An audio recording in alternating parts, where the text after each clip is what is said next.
Hi guys, కౌశలం ఎగ్జామ్కి సంబంధించి BSc వాళ్ళకి ఏమేమి క్వశ్చన్స్ వస్తాయి, వాళ్ళ కేడర్కి సంబంధించి అంటే డిగ్రీ చదివిండే వాళ్ళకి కేడర్ బీఎస్సీ అనేది ఉంటుంది, బీకామ్ అనేది ఉంటుంది, బీజెడ్సీ ఇవన్నీ డిగ్రీ కేడర్స్. అంటే వాళ్ళ యొక్క కోర్సుకు బట్టి ఏ ఏ క్వశ్చన్స్ వస్తాయి అని చెప్పేసి ఆల్రెడీ బీకామ్ కంప్యూటర్స్ వాళ్ళకి చెప్పినాను మార్నింగ్ ఒక వీడియోలో. ఇది వచ్చేసి కేవలం బీఎస్సీ వాళ్ళకి ఏమేమి వస్తాయి అని చెప్పేసి నేను కొంచెం దాని మీద వర్కౌట్ చేసి మీకు చెప్పడం అయితే జరుగుతుంది. ఈ వీడియో కిందనే మీకు ఒక పీడిఎఫ్ కూడా నేను ప్రొవైడ్ చేస్తాను. అందులో 400 క్వశ్చన్లు ఉంటాయి. అది కేవలం ఒక మోడల్ పేపర్ మాత్రమే. మీకు ఆ పేపర్ చూసుకుంటే మీకు ఎటువంటి క్వశ్చన్స్ వస్తాయి ఏమైనా అర్థమైపోతుంది.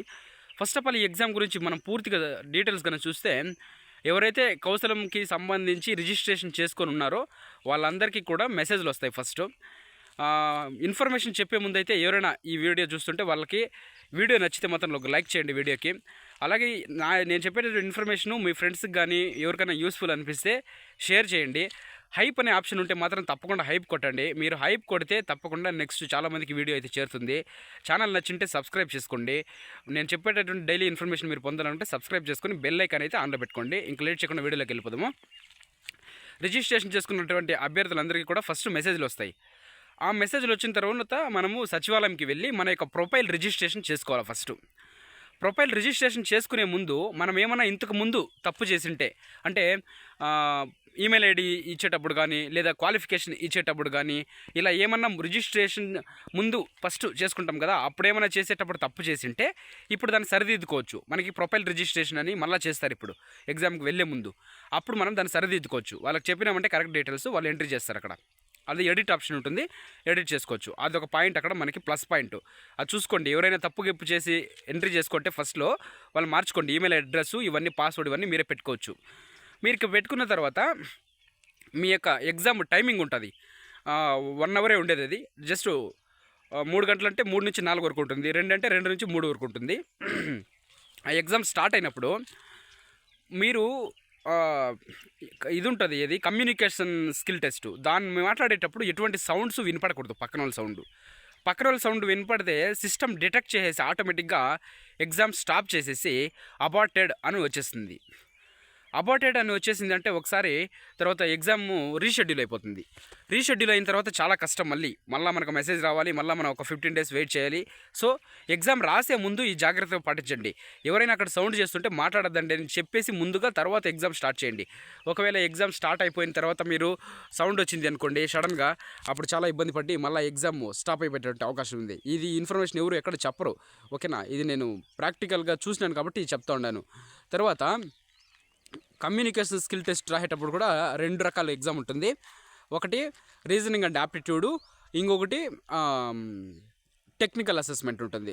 సో బీఎస్సీ వాళ్ళకి ఏమేమి డీటెయిల్స్ వస్తాయని చూస్తే, ఫస్ట్ దీని గురించి కానీ చూస్తే, ఆంధ్రప్రదేశ్ రాష్ట్రంలో కౌశలం సర్వేలో రిజిస్ట్రేషన్ చేసుకున్న నిరుద్యోగులకు ఉద్యోగ అవకాశాలు కల్పించేందుకు గ్రామ మరియు వార్డు సచివాలయాల్లో మొదటి విడతలో డిసెంబర్ 2వ తేదీ నుండి డిసెంబర్ 6వ తేదీ వరకు అయితే ఫస్ట్ షెడ్యూల్ అయితే కంప్లీట్ చేసుకున్నారు చాలామంది అభ్యర్థులు. అంటే ఒక రోజుకి ఒక సచివాలయంలో 2 మెంబర్స్కి మాత్రమే అలో చేశారు. ఇంకా ప్రతిరోజు 2 షిఫ్ట్లలో పరీక్షలు గ్రామ మరియు వార్డు సచివాలయ సిబ్బంది ఆధ్వర్యంలో నిర్వహిస్తున్నారు. ఉదయం 11 గంటల నుంచి మధ్యాహ్నం 12 గంటల వరకు మొదటి షిఫ్ట్లో నిర్వహిస్తుండగా, మధ్యాహ్నం 3 గంటల నుండి సాయంత్రం 4 గంటల వరకు రెండో షిఫ్ట్లో అయితే పరీక్షలు నిర్వహిస్తున్నారంట. ఇంకా ఈ పరీక్షల్లో వచ్చేసి అభ్యర్థులకు ఇక్కడ క్లియర్ కట్ ఇన్ఫర్మేషన్ చెప్తా చూడండి. పార్ట్ ఏలో స్కిల్ అసెస్మెంట్ పరీక్ష నిర్వహిస్తారు. ఈ పరీక్షల్లో వచ్చేసి స్కిల్ అసెస్మెంట్లో ఏమొస్తుందంటే క్వాంటిటేటివ్ యాప్టిట్యూడ్ వస్తుంది, వెర్బల్ అండ్ లాజికల్ రీజనింగ్కి సంబంధించి వస్తుంది, డేటా ఇన్ఫర్మేషన్కి వస్తుంది, సైకోమెట్రిక్ ఎవాల్యుయేషన్ మరియు అభ్యర్థుల యొక్క ప్రొఫైల్ ఆధారంగా టెక్నికల్ సబ్జెక్ట్ నుండి ప్రశ్న అడుగుతారు. ఇక్కడ బీఎస్సీ చేసింటే టెక్నికల్గా ఏమొస్తాయి, వాళ్ళకి సంబంధించినది టెక్నికల్గా బీఎస్సీ వాళ్ళు నర్సులో చేసింటే నర్సులో చేయొచ్చు, లేదా మ్యాథ్స్లో చేసింటే మ్యాథ్స్కి సంబంధించి స్కేల్స్, ట్రయాంగిల్స్, రెక్టాంగిల్స్ ఈ విధంగా వస్తాయి. సైన్స్ పరంగా చేసింటే సైన్స్ పరంగా సంబంధించి టెక్నికల్ క్వశ్చన్స్ వస్తాయి. ఈ విధంగా వాళ్ళ యొక్క క్యాడర్కి బట్టి టెక్నికల్ క్వశ్చన్స్ అయితే వస్తాయి. ఇంకా కమ్యూనికేషన్ స్కిల్ టెస్ట్ అయితే మీకు తెలిసిండేది ఆల్రెడీ. అది ఓవరాల్ ఇంటర్వ్యూ ఉంటుంది. మనం ఎక్కడైనా ప్రైవేట్ జాబులకు పోయినా కూడా ఫస్ట్ మనం అడిగేది ఇంట్రడ్యూస్ యువర్ సెల్ఫ్ అంటారు. ఇంట్రడ్యూస్ యువర్ సెల్ఫ్ అంటే ఏం లేదండి, మీ గురించి మీరు చెప్పండి అని చెప్పాలి. ఫస్ట్ మీ గురించి ఇంట్రడ్యూస్ యువర్ సెల్ఫ్ అని క్వశ్చన్ వచ్చింది అనుకోండి. ఎగ్జాంపుల్ ఏం చెప్పాలంటే, hi sir, my name is Venkatesh. I am from so and so, me village name. I am from Andhra Pradesh. I have been done ఏమి డిగ్రీ చేస్తారా? I have done degree B Com computers in 2019, passing rate this much and this much అని చెప్పి అట్లే ఒకటే explain చేయాల. My father is a farmer and my native is అంటే మీ habits ఇవన్నీ కూడా మీకు వచ్చింది ఎక్స్ప్లెయిన్ చేయాల. సో మీకున్నటువంటి ఫియర్నెస్ ఇదేముందో అది మొత్తం వెళ్ళిపోతుంది. మీకు ఒక ఫీలింగ్ వస్తుంది నేను సాధించగలను అని చెప్పేసి. సో ఆ ధైర్యం తెచ్చుకొని అక్కడ మాట్లాడి ఆ యొక్క రికార్డింగ్ని సబ్మిట్ చేయండి.